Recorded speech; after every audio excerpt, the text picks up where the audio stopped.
Hello everyone, welcome back to DRSIP. இன்னைக்கு பார்க்க போற டாபிக் வந்து taxation on mutual funds. இப்போ மியூச்சுவல் ஃபண்ட் டாக்ஸ்ன்னும் போது மியூச்சுவல் ஃபண்ட்ல ஒரு ப்ராடக்ட் உங்களுக்கு ஒரு ஞாபகம் வரும்.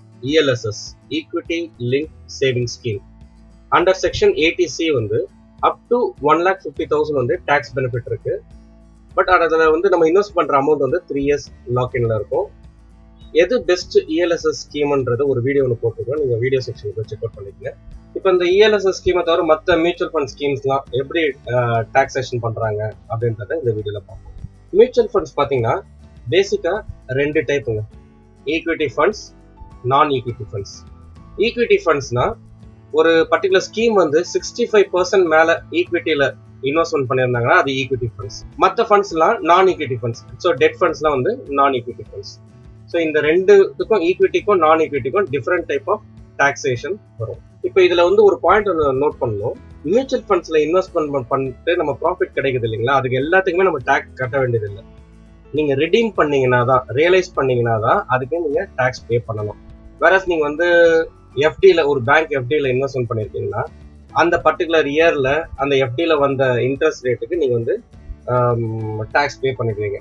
வேறஸ் மியூச்சுவல் ஃபண்ட்ஸில் வந்து நீங்கள் என்னைக்கு ரிடீம் பண்ணுறீங்களோ, லைக் இப்போ நீங்கள் இன்வெஸ்ட்மெண்ட் பண்ணியிருக்கீங்க 1 year 2 year 3 year 4 year 5 year ஒரு லாங் டேர்ம் இன்வெஸ்ட்மெண்ட் பண்ணியிருக்கீங்கன்னு வச்சுக்கோங்க, நீங்கள் இந்த ஓவர் பீரியட் ஆஃப் டைம் வந்து நீங்கள் வந்து எந்த டேக்ஸும் பே பண்ண தேவையில்லை.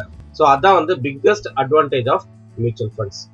வேறஸ் நீங்கள் வந்து ஒரு ஸ்மால் கேஸில் கூட இன்வெஸ்ட்மெண்ட் பண்ணுறீங்கன்னு வச்சுக்கோங்க, ஸ்மால் கேஸில் கூட இன்வெஸ்ட்மெண்ட் பண்ணும்போது என்ன ஆகுதுன்னா அந்த ஒவ்வொரு டைமும் வந்து பையிங் அண்ட் செல்லிங் பண்ணும்போது short term capital gain, long term capital gain applicable ஆகும். அது வந்து உங்களோட மோஸ்ட் ஆஃப் த ரிட்டர்ன்ஸ், உங்களுக்கு அந்த ஸ்மால் கேஸ்ல கிடைக்கிற ரிட்டர்ன்ஸை வந்து அது வந்து சாப்பிடும். இப்போ மியூச்சுவல் ஃபண்ட்ஸ் பார்த்தீங்கன்னா பேசிக்காக 2 type, equity funds, non equity funds. எதெல்லாம் ஈக்விட்டி ஃபண்ட்ஸ்? ஒரு பர்டிகுலர் ஸ்கீம் வந்து 65% மோர் தென் 65% ஆஃப் அசெட் வந்து ஈக்விட்டியில் இன்வெஸ்ட்மெண்ட் பண்ணியிருந்தாங்க, அது ஈக்விட்டி ஃபண்ட்ஸ். அதர் கேட்டகரி அந்த மாதிரி இன்வெஸ்ட்மெண்ட் பண்ணலாம், அதெல்லாம் வந்து நான் ஈக்விட்டி ஃபண்ட்ஸ்ல வந்துடும். ஸோ இது எப்படி டாக்ஸேஷன் பண்ணுவாங்கன்னா 2 type of taxation applicable, short term capital gain, long term capital gain. இப்போ ஈக்விட்டி ஃபண்ட்ஸுக்கு ஷார்ட் டேர்ம் கேபிட்டல் கெயின்னா units held for less then 1 year. நீங்கள் வந்துட்டு ஈக்விட்டி ஸ்கீமில் இன்வெஸ்ட்மெண்ட் பண்ணிட்டு 1 yearக்குள்ள ரிடீம் பண்ணீங்கன்னா அதில் கிடைக்கிற ப்ராஃபிட்டுக்கு ஷார்ட் டேர்ம் கேபிட்டல் கெயின். நீங்கள் வந்து 1 yearக்கு மேலே ரிடீம் பண்ணீங்கன்னா அதில் கிடைக்கிற ப்ராஃபிட்டுக்கு லாங் டேர்ம் கேபிட்டல் கெயின். இது ஈக்விட்டி ஃபண்ட்ஸ். நான் ஈக்விட்டி ஃபண்ட்ஸுக்கு 3 yearsக்குள்ள நீங்க ரிடீம் பண்ணிட்டு அதுல கிடைக்கிற profit short term capital gain, 3 yearsக்கு மேல கிடைக்கிற ப்ராஃபிட்டுக்கு லாங் டேர்ம் கேபிட்டல் கெயின். என்ன டாக்ஸ் ரேட்னு பார்ப்போம். ஈக்விட்டி ஃபண்ட்ஸுக்கு ஷார்ட் டேர்ம் கேபிட்டல் கெயின்ஸ் வந்து 15%, லாங் டேர்ம் கேபிட்டல் கெயின் பாத்தீங்கன்னா 10% without indexation benefit on long term capital gains exceeding 1 lakh. So first 1 lakhக்கு டாக்ஸ் கிடையாது, கிடைக்கிற ப்ராஃபிட்டுக்கு ஃபர்ஸ்ட் 1 lakhக்கு டாக்ஸ் கிடையாது. 1 lakh எக்ஸிட் ஆகிற அமௌண்ட்டுக்கு 10% நீங்க டாக்ஸ் பே பண்ணணும். எப்படின்னா நீங்க வந்து 1 yearக்கு மேல ஹோல்டு பண்ணிட்டீங்க மியூச்சுவல் ஃபண்ட்ஸ்ல, அதுக்கப்புறம் நீங்க ரிடீம் பண்றீங்க, கிடைக்கிற ப்ராஃபிட் வந்து ஒரு 75,000 இல்ல 1 lakhன்னு வச்சுங்க, நீங்க டாக்ஸ் எதுவும் பே பண்ண தேவையில்லை. உங்களுக்கு கிடைக்கிற ப்ராஃபிட் வந்து 1,25,000 கிடைக்கிற ப்ராஃபிட்னா அந்த ஃபர்ஸ்ட் 1 lakhக்கு டாக்ஸ் கிடையாது, அந்த 25,000க்கு 10% பே பண்ண போறீங்க. இதுதான் long term capital gain for equity funds. Okay, இப்போ நான் ஈக்விட்டி ஃபண்ட்ஸ் வரும், டெட் ஃபண்ட்ஸ்க்குலாம் வரும். அதோட டாக்ஸேஷன் எப்படின்னா ஷார்ட் டேர்ம் கேபிட்டல் கெயின் நீங்க வந்து 3 yearsக்குள்ள 36 monthsக்குள்ள ரிடீம் பண்ணீங்கன்னா அது வந்து short term capital gain. In case of non equity funds அது வந்து as per individuals income tax bracket, உங்களோட இன்கம் டாக்ஸ் ஸ்லாப், நீங்க எந்த ஸ்லாப்ல இருக்கீங்களோ அதுக்கேற்ற மாதிரி டாக்ஸேஷன் வந்துடும். இல்ல நான் வந்து dead funds, non equity funds வந்து 3 years மேல ஹோல்டு பண்ணிட்டேன் அப்படின்னா நீங்க ஹோல்டு பண்ணிட்டீங்கன்னா 20% வித் இண்டெக்ஸேஷன் பெனிஃபிட் கிடைக்கும். அது என்னது இண்டெக்ஸேஷன் பெனிஃபிட்னா இன்ஃப்ளேஷன் அட்ஜஸ்டட் வேல்யூ அதை மைனஸ் பண்ணிட்டு மீதி கிடைக்கிற வேல்யூக்கு 20%.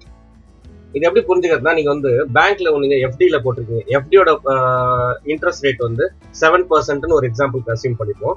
இப்போ வந்து நீங்க வந்து உங்களுக்கு கையில கிடைக்கிற 1 year முடிஞ்சிட்டு கையில கிடைக்கிற அமௌண்ட் வந்து 7%ஆன்னு கேட்டீங்கன்னா அது ஆக்சுவல் ரிட்டர்ன் கிடையாது. ரியல் ரிட்டர்ன் என்னன்னா அது மைனஸ் இன்ஃப்ளேஷன் அண்ட் டாக்ஸேஷன். இப்போ இன்ஃப்ளேஷனே பாத்தீங்கன்னா for example year on year வந்து கால்குலேஷன் பர்பஸ் நம்ம வந்து 5% எடுத்துக்கிறோம்னு வச்சுக்கோங்க. What is inflation? உங்களோட பர்ச்சேசிங் பவர் ஆஃப் த மணி கம்மியாகிறது தான் இன்ஃப்ளேஷன். இப்போ நீங்க வந்து இந்த இயர்ல நீங்க வாங்குற பொருளோட விலை நெக்ஸ்ட் இயர்ல பாத்தீங்கன்னா விலை ஏறி இருக்கு, ஸோ அது இன்ஃப்ளேஷன். ஸோ கால்குலேஷன் பர்பஸ்க்கு நம்ம ஒரு 5% ஆவரேஜா நம்ம கண்ட்ரில இன்ஃப்ளேஷன் ரேட் எடுத்தோம்னா இப்போ நீங்க வந்து எஃப்டில கிடைச்ச ரிட்டர்ன் வந்து 7%. ஸோ 7 minus 5 2% தான் உங்களோட ரியல் ரிட்டர்ன். வேற நீங்க ஒரு மியூச்சுவல் ஃபண்ட்ல இன்வெஸ்ட்மெண்ட் பண்ணியிருந்தீங்கன்னா ஒரு 3 years இல்ல 5 yearsக்கு அப்புறம் நீங்க கிடைக்கிற ப்ராஃபிட்டுக்கு 3 yearsக்கு மேல கிடைக்கிற ப்ராஃபிட்டுக்கு வந்து இண்டெக்ஸேஷன் பெனிஃபிட் கிடைக்கும். அப்படின்னா நம்ம கிடைக்கிற ப்ராஃபிட்டுக்கு அந்த இன்ஃப்ளேஷன் வேல்யூ அட்ஜஸ்ட் பண்ணிடுவாங்க. அதான் இண்டெக்ஸேஷன். அட்ஜஸ்ட் பண்ணிட்டு மீதி எக்ஸஸா இருக்கிற ப்ராஃபிட், அந்த வேல்யூ போக மீதி இருக்கிற ப்ராஃபிட்டுக்கு 20% நீங்க பே பண்ணா போதும். இது biggest advantage in mutual funds. Okay, இப்போ மியூச்சுவல் ஃபண்ட் டாக்ஸேஷன்ல tax in the hands of mutual fund, அதாவது ஏஎம்சி அவங்க டிரான்சாக்ஷன் பண்றதுலாம் என்னென்ன சார்ஜஸ் வருது, டாக்ஸேஷன்ல என்ன வருதுன்றத பார்ப்போம்.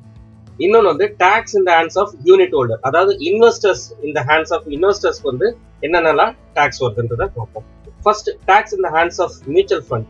அந்த கம்பெனி ஏஎம்சி அசெட் மேனேஜ்மெண்ட் கம்பெனிக்கு என்னென்ன டாக்ஸ் வரும்னா, they are constituted as a trust. அவங்க இயங்குறது வந்து ஒரு ட்ரஸ்டா இயங்குறாங்க. All income is exempt from tax. அது என்னது all income is exempt from டாக்ஸ்னா, இப்போ வந்து ஒரு ஃபண்ட் மேனேஜர் வந்து ஒரு thousands ஆஃப் டிரான்சாக்ஷன் பண்றாருன்னு வச்சுக்கோங்க. ஒரு பையிங் செல்லிங் பண்ணுவார், ஸ்டாக்ஸ் ஷேர்ஸ் பண்ணும்போது அது கிடைக்கிற கேபிட்டல் கெயின்ஸ் இருக்கு இல்லைங்களா, அவர் ரியலைஸ் பண்ற ப்ராஃபிட்ல ப்ராஃபிட் புக்கிங் பண்றாரு இல்லைங்களா, அந்த ப்ராஃபிட் புக்கிங்க்குலாம் டாக்ஸ் கிடையாது. Please note this point. அவர் புக் பண்ற கேபிட்டல் கெயின்க்குலாம் வந்து புக் பண்ற ப்ராஃபிட் புக்கிங்க்கு வந்து கேபிட்டல் கெயின்ஸ் கிடையாது. Because they are constituted as a trust. ஆனா STT is applicable, securities transaction tax. அவங்க பண்ற டிரான்சாக்ஷனுக்கு securities transaction tax is applicable. இப்போ இதை வந்து நிறைய பேர் கேட்பாங்க, நான் ஸ்மால் கேஸ்ல இன்வெஸ்ட்மெண்ட் பண்ணலாமா அப்படின்னு கேட்பாங்க. அதுல வந்து பிக்கஸ்ட் டிஃபரன்ஸ் நீங்க இதுல நோட் பண்ணிக்கலாம். இப்போ வந்து ஸ்மால் கேஸ்ல நீங்க வந்துட்டு ரீபேலன்சிங் பண்ணும்போது, பையிங் அண்ட் செல்லிங் பண்ணும்போது ரியலைஸ் ஆகிற ப்ராஃபிட் புக்கிங்க்குலாம் நீங்க வந்து ஷார்ட் டர்ம் கேபிட்டல் கெயினோ லாங் டர்ம் கேபிட்டல் கெயினோ பே பண்ணி தான் ஆகணும். Like same as equity slab மாதிரி தான். 1 yearக்குள்ள இருந்தீங்கன்னா நீங்க வந்து 15% பே பண்ணணும், ஷார்ட் டர்ம் கேபிட்டல் கெயின் பே பண்ணணும். 1 yearக்கு மேல இருந்ததுன்னா லாங் டர்ம் கேபிட்டல் கெயின் பே பண்ணணும். பே பண்ற டாக்ஸ் இருக்கு இல்லைங்களா, கேபிட்டல் கெயின்ஸ் பே பண்றீங்களா, that will eat away most of your profit. இப்போ நீங்க உங்களுக்கு ஸ்மால் கேஸ்ல கிடைக்கிற ப்ராஃபிட்டை வந்து அதிகமா வந்து இந்த கேபிட்டல் கெயின் டாக்ஸேஷன் வந்து சாப்பிடும். Whereas in mutual fundsல பார்க்கும்போது இந்த ஃபண்ட் மேனேஜர் பண்ணும்போது they are constituted as a trustனால அந்த கேபிட்டல் கெயின் வராது. ஸோ அதெல்லாம் வந்து it is going to add up on your NAV. over the longer term பார்த்தீங்கன்னா NAV இன்க்ரீஸ் ஆக போகுது. இது வந்து உங்களுக்கு வந்து adding the power of compounding. இதுல நான் என்ன சொல்ல வர பாயிண்ட் என்னன்னா, நீங்க வந்து மியூச்சுவல் ஃபண்ட்ஸ்ல வந்து நீங்க வந்து ரிடீம் பண்ணிட்டு உங்க பேங்க் அக்கௌண்ட்ல ரியலைஸ் பண்ணாத வரைக்கும் நீங்க எந்த டாக்ஸும் பே பண்ண தேவையில்லை. ஸோ இந்த மியூச்சுவல் ஃபண்ட் கம்பெனி அவங்க ஒர்க்கிங் ஸ்ட்ரக்சர் பார்த்தீங்கன்னாலும் they are constituted as a trust. all income is exempt from tax. they are going to pay only the security transaction tax, STT மட்டும் தான் பே பண்ண போறாங்க.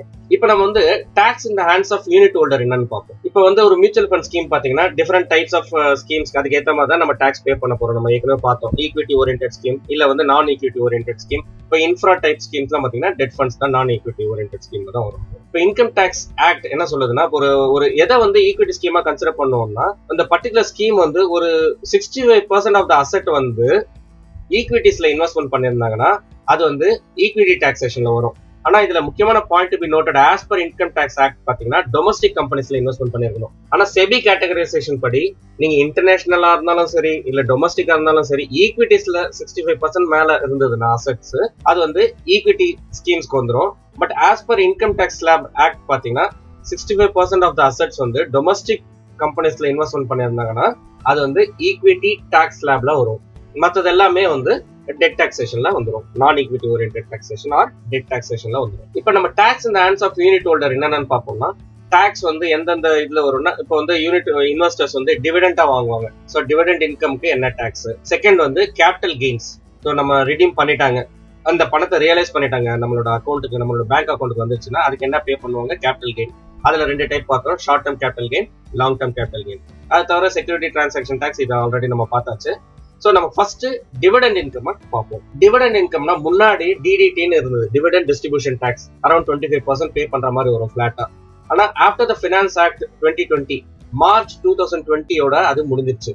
ஃப்ரம் ஏப்ரல் 1, 2020 டிவிடெண்ட் டிஸ்ட்ரிபியூஷன் டாக்ஸ்ன்றது கிடையாது. இந்த dividends வந்து எப்படி டாக்ஸ் பண்ண போறாங்கன்னா, as per the slab rate of the investors. உங்களோட ஸ்லாப் ரேட், நீங்க எந்த ஸ்லாப் ரேட்ல இருக்கீங்களோ, இன்கம் டாக்ஸ் ஸ்லாப் ரேட்ல வரீங்களோ அதுக்கு ஏற்ற மாதிரி நீங்க பே பண்ணிக்கணும்.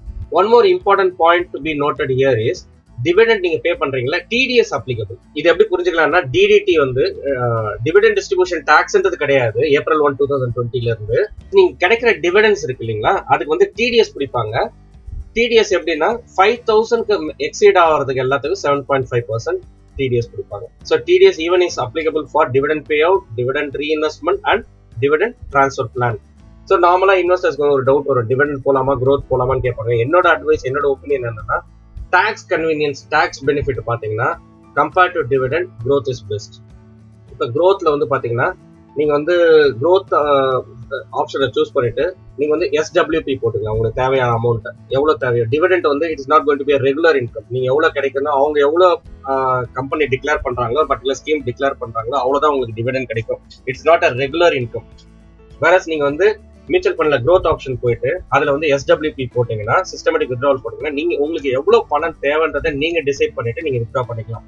பிளஸ் இதுல டாக்ஸேஷன் பாத்தீங்கன்னா டெட் ஸ்கீம்ல நீங்க சிஸ்டமேட்டிக் வித்ட்ராவல் பிளான் பண்ணீங்கன்னா ஃபர்ஸ்ட் 3 இயர்ஸ்க்கு தான் நீங்க வந்து ஆஸ் பர் இன்கம் டாக்ஸ் எல்லாம் பண்ண போறீங்க.